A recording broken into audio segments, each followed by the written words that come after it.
প্রিয় কৃষক ভাইরা, আসসালামু আলাইকুম। আজকের ভিডিওতে আমরা আলোচনা করব আপনারা কিভাবে আগাম বাঁধাকপি চাষ করে লাভবান হতে পারবেন।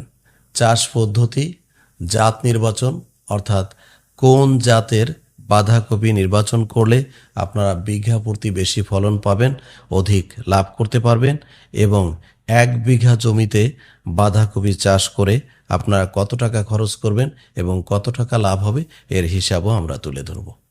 আশা করছি পুরো ভিডিও জুড়ে আপনারা আমাদের সাথে থাকবেন।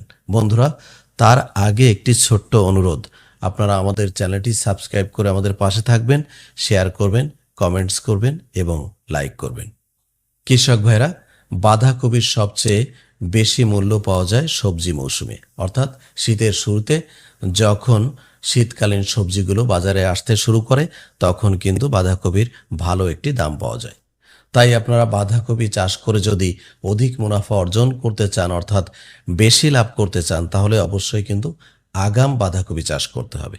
আজকে আমরা বাঁধাকপির আগাম চাষ পদ্ধতি নিয়ে আলোচনা করব।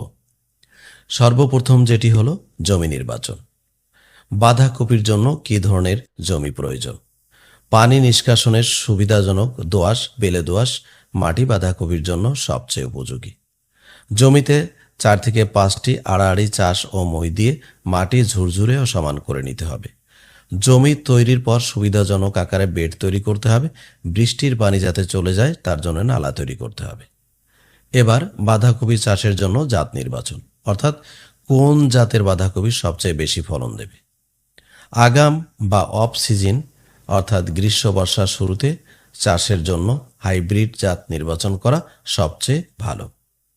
জনপ্রিয় বাঁধাকপির জাতসমূহ summer warrior F1, tropical queen, summer elite F1, green cornet F1 এবং বাড়ি বাঁধাকপি, যেটি প্রভাতী নামে পরিচিত।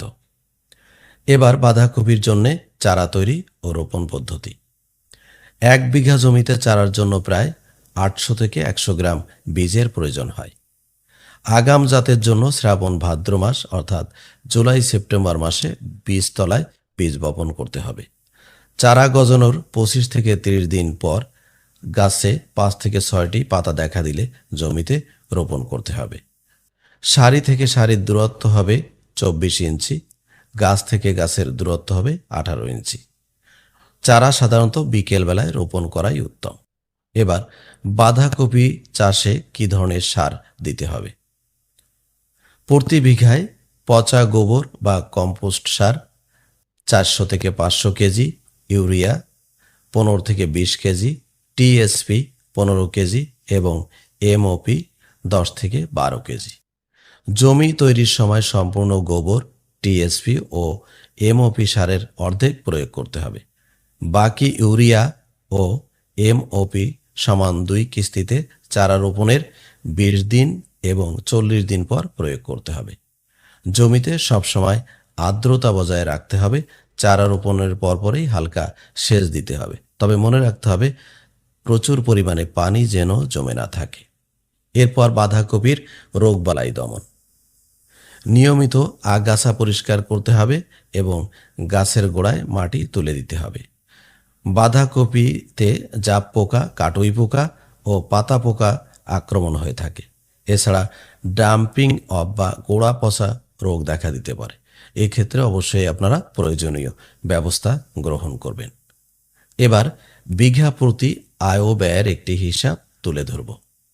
বীজ ও চারা ক্রয় 2000 থেকে 3000 টাকা, জমি তৈরি ও চাষ বাবদ 3000 থেকে 4000 টাকা, সার ও কীটনাশক খরচ 5000 থেকে 6000 টাকা, সেচ, শ্রমিক, অন্যান্য খরচ 5000 থেকে 7000 টাকা, মোট খরচ 15000 থেকে 20000 টাকা। এবার আয়। 1 বিঘা জমিতে সাধারণত 3500 থেকে 4000টি বাঁধাকপি রোপণ করা যায়। পাইকারি বাজারে প্রতিটি কপির মূল্য 25 থেকে 35 টাকা হতে পারে। মোট আয় 90,000 টাকা থেকে 1,40,000 টাকার মতো হতে পারে। তাহলে আনুমানিক যে লাভটি হতে পারে সেটি হলো 70,000 থেকে 1,20,000 টাকার মতো। তাই আপনারা আগাম বাঁধাকপি চাষ করুন এবং লাভবান হন। সবাইকে অনেক ধন্যবাদ।